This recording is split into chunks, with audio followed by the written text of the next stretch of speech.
j'espère que tu vas bien parce que moi ça va par la grâce de Dieu. Aujourd'hui, nous allons parler d'un sujet très intéressant, un sujet croustillant qui parle des 5 pensées erronées que certains célibataires ont. Donc peut-être que ce n'est pas ton cas, mais écoute jusqu'à la fin pour savoir. Partage aussi cette vidéo à quelqu'un à qui ça fera du bien. Donc nous rentrons dans le vif du sujet. La première pensée erronée est que le célibat est une malédiction ou encore que le célibat est maléfique. Pensée erronée. Le célibat, ce n'est qu'une saison, comme toute autre saison. Donc, quelles sont certaines saisons que vous connaissez?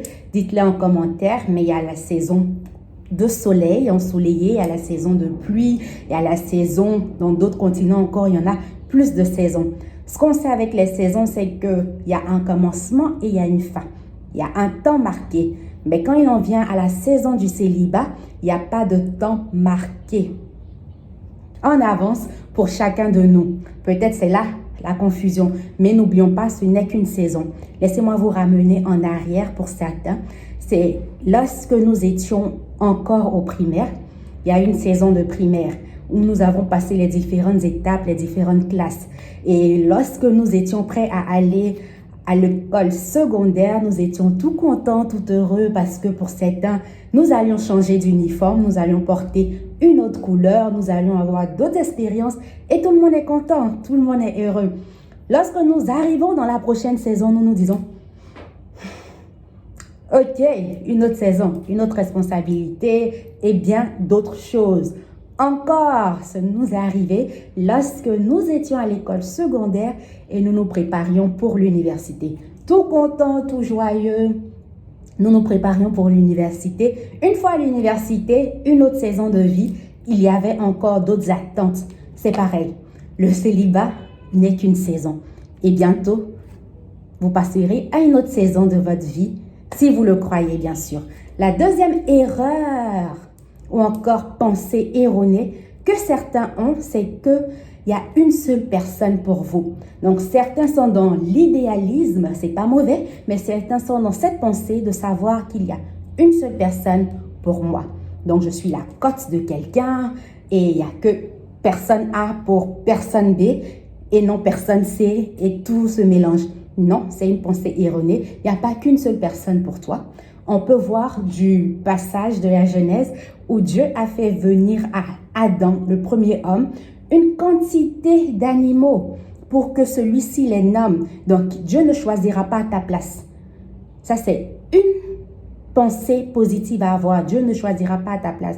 Dieu va te laisser être maître de tes décisions. Il va envoyer vers toi quantité de personnes sur lesquelles tu devras faire un seul choix. Et le choix t'appartient. Et écoute ceci, si Dieu devait choisir à notre place, par exemple, est-ce qu'il n'aurait pas permis que tout le monde accepte Jésus automatiquement? Le plus grand choix à faire dans ce monde? S'il ne permet pas ça, il ne choisira pas à ta place, mais Dieu permettra que tu puisses, avec sa volonté, déterminer quelle personne est identique pour toi ou te correspond ou est semblable à toi. N'est-ce pas qui dit à l'homme qu'il fera pour lui une aide semblable, une aide convenable. C'est de te demander, est-ce que la personne avec qui je suis en train de parler ou la personne avec qui j'envisage parler est une personne convenable pour moi. La troisième pensée erronée que certaines personnes font ou ont est que le mariage te rendra heureux ou heureuse. Laisse-moi te dire, si tu n'es pas heureux ou heureuse, dans ta première saison de célibataire, tu n'es pas heureux ou heureuse de par toi-même. Tu n'es pas content, en anglais on dit.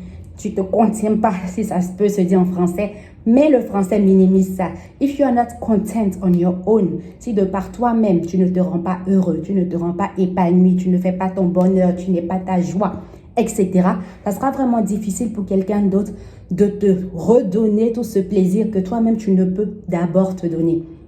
Laisse Dieu être ta joie, laisse Dieu être ton bonheur. Toi-même, enjaille-toi. Toi-même, fais les choses qui te plaisent. Amuse-toi. Et voilà, épanouis-toi parce que tu es la première source de ton épanouissement. Après Dieu, bien sûr. Donc, si tu ne sais pas te rendre heureux de par toi-même, quelqu'un ne pourra pas te rendre heureux à ta place. La personne vient juste contribuer à ton épanouissement, contribuer à ton bonheur, mais la personne n'est pas la source. Le quatrième point, c'est que quand je vais me marier, je vais avoir des acquisitions. Ça, c'est un autre point où beaucoup de gens se trompent, où beaucoup de gens ont des pensées erronées. Certaines personnes se disent que quand je vais me marier, je vais acheter tel bien. Quand je vais me marier, je vais me faire tel plaisir. Quand je vais me marier, je vais m'acheter ma voiture. La question est, est-ce que tu as les moyens de te les procurer maintenant, avant le mariage? Si oui, qu'attends-tu? Pourquoi attends-tu l'approbation ou même l'accord ou même le fait d'avoir quelqu'un d'autre dans ta vie pour te faire plaisir? Quand je vais me marier, je vais faire tel voyage. Qu'est-ce qui t'empêche de faire ce voyage maintenant? Et quand tu vas te marier, tu pourras retourner dans le pays ou avoir d'autres aventures ou etc. Est-ce que tu dois bloquer ta vie? Est-ce que quelqu'un peut écrire en commentaire « bloquer ma vie » ? Est-ce que tu dois bloquer ta vie à cause du fait que tu n'aies pas encore rencontré cette personne qu'on parlera dans des vidéos prochaines? Mais déjà sur la page, il y a différentes vidéos auxquelles vous pouvez regarder, telles que comment reconnaître la bonne personne, telles que sachant nommer nos relations, telles que il n'est pas bon que tu sois seul. Et pour ne pas être seul, il y a un remède. Allez regarder cette vidéo si ce n'est pas le cas. Le cinquième point qui rejoint un peu tous ces points, c'est que mon âge avance, oui. Une autre pensée erronée que certaines personnes ont, c'est que leur âge avance, c'est un fait. Quelqu'un peut dire, vous, souveraine, mon âge avance, c'est un fait. Oui, c'est un fait. Ton âge avance. Est-ce que c'est la raison pour laquelle tu dois t'emprisonner de par ces pensées, de par ces forteresses, du fait que tu n'aies pas encore trouvé quelqu'un? Ton âge avance, c'est le moment de te découvrir davantage, c'est le moment de faire les choses qui te plaisent, c'est le moment d'écrire un livre, de faire X ou Y. Dis-moi des choses que tu aimerais faire si tu avais quelqu'un. Si ce n'est pas le cas, si tu avais quelqu'un, quelles sont certaines choses que tu aimerais faire et qu'est-ce qui t'empêche de les faire aujourd'hui, étant dans cette étape pré-mariage? Vous savez, c'est la meilleure étape. C'est la meilleure étape. Pourquoi? Parce que c'est l'apôtre Paul dit que c'est le moment où nous passons plus de temps de qualité avec notre Seigneur.